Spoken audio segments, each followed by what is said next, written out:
There are several top 10 facts about CounterStrike videos out there, and a lot of them repeat the points or straight up list facts that are not really related to the game. So here's a video with facts I hope you haven't heard yet, unless you've been following this channel for the last few years. And even if you know some of the facts, I still hope you're going to learn something new. So let's go! 10 things you probably didn't know about CounterStrike. Number 1. Let us begin with a bombshell. No CounterStrike game was ever just developed by Valve. It is a well-known fact that Counter-Strike began its life as a mod for Half-Life, and Valve just purchased it and hired the developers. And ever since then, they have outsourced the work. There hasn't ever been a fully internally developed Counter-Strike done by Valve. Every Counter-Strike was done by another team or had the vast majority of the work done externally. Only after the game has been built and the majority of the work's been done, Valve takes over to support the game. In fact, this has been the way it has been done with most of their games ever since they have developed Half-Life. Number 2. Every gamer knows this logo. It is the logo of Counter-Strike up until Global Offensive. The guy shown in the logo is holding an MP5, but since the MP5 is not included in Counter-Strike Global Offensive anymore, it makes sense to update the logo, right? When we take a close look at the CSGO logo, we notice the logo shows a man armed with a SCAR-L assault rifle, not to be confused with the SCAR-20 that did make it into the game. The SCAR-L, or SCAR-17 how it was called during the development of CSGO, was cut from the game, and the logo was never updated. Maybe someday in the future, this weapon will be reintroduced. Number 3. One of the major game changers of CSGO compared to any other Counter-Strike games is the implementation of incendiary grenades and Molotov cocktails, a useful weapon to slow down the enemy and temporarily block paths. But did you know that the Molotov cocktail was to be introduced into Counter-Strike much earlier? While Gearbox Software was in charge of the development of Counter-Strike Condition Zero, they introduced the Molotov Cocktail. But as the developer studio changed, it got cut and only reintroduced many years later in CSGO. Side note, just as today the Molotov Cocktail was exclusive to the terrorists, but the counter-terrorists equivalent was no incendiary grenade like today. What it was will be discussed in an upcoming episode of the cut content of Counter-Strike. And now onwards to the next fact. Number 4. Have you ever wondered why Counter-Strike is called Counter-Strike? On March 15, 1999, the two developers were brainstorming ideas on how to name their new Half-Life mod. Suggested names included Counter-Terrorism, Counter-Strike, Counter-Force, Fragheads, Counter-Terror, Terrorist Wars, Terror Force, and Counter-Force. Ultimately, it came down to Counter-Strike because it was considered to be the best sounding name, and coincidentally also the name of a TV show that Min Lee used to watch, according to an answer he gave a fan on Twitter in 2017. Number 5. The ever-popular bomb defuse mode that made the game famous with maps like Dust2 was not included in the game from the very beginning. The first few versions only featured the hostage rescue mode that nowadays has become really unpopular with the player base. The bomb defuse mode was added in beta 4.0 and quickly surpassed the hostage rescue mode in popularity.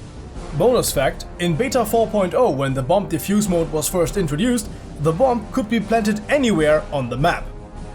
Number 6. Speaking of Dust2, the map that got so popular that it has been remade for many other games and is considered to be the best multiplayer map of all times by many, has its origins in Team Fortress 2.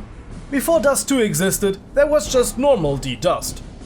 The original Dust started out as a remake of pre-release screenshots of a map seen in Team Fortress 2 Brotherhood of Arms promotional material. Back then, Team Fortress 2 was supposed to be a realistic cooperative team shooter. It has changed a lot since then, hasn't it? Number 7. Counter-Strike Global Offensive began its life as a port of Counter-Strike Source for the Xbox 360 and PlayStation 3. As the development progressed, it was decided to expand the console port into an independent title, being the next entry into the series. Since Counter-Strike Source was merely an adaptation of the classic Counter-Strike 1.6 running on the Source engine, CSGO for the first time since 1.6 introduced new weapons and equipment, shaking up the gameplay formula considerably. In the beginning, it was even announced that Counter-Strike Global Offensive would support cross-platform play, but that was quickly scrapped alongside other features, like character customization. Also note the inclusion of a female player model on this concept art for a character selection screen. Number 8.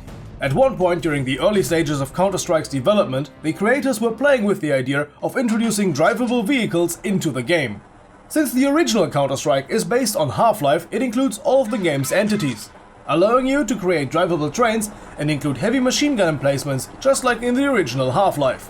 So during Beta 7.0 they officially added vehicle support on one new map and an updated one. They've added the infamous Jeepathon 2K and added a drivable APC to the CT side of CS Siege. The current version of 1.6 still supports vehicles, however, they've been removed from all official maps due to obvious reasons. They got stuck way too often and overall the old engine just wasn't made with this type of gameplay in mind. By the way, the strange Japanese arcade Counter-Strike CS Neo, on which we've made a long explanatory video a few weeks ago, included official vehicle maps for special events. Number 9. There's tons of content that has been cut from Counter-Strike. Several maps were cut from Global Offensive, and even more from Condition Zero during its development.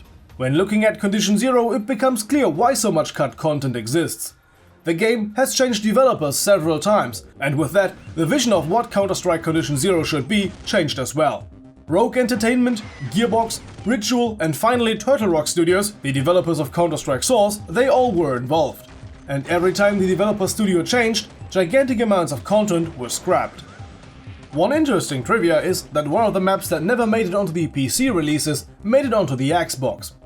Counter-Strike for the original Xbox includes CS Miami, a hostage rescue map that takes place in a huge bank apparently located in Miami.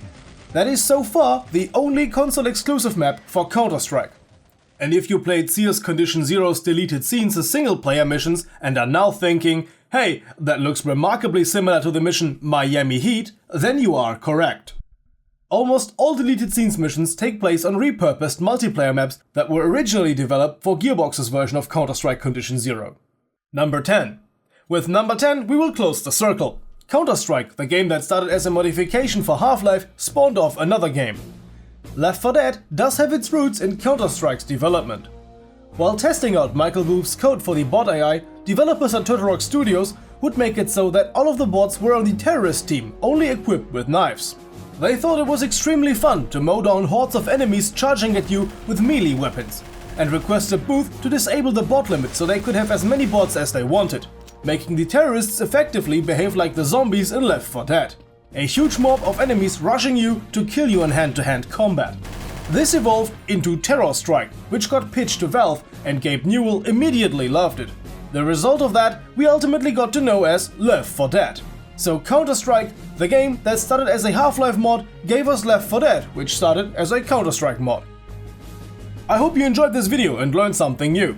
And if you did and want to know more about Counter-Strike, maybe check out our Cut Content of Counter-Strike series, or our video about the Japan-exclusive Counter-Strike Neo. Until then, have a nice day and as always, goodbye and guten Tag.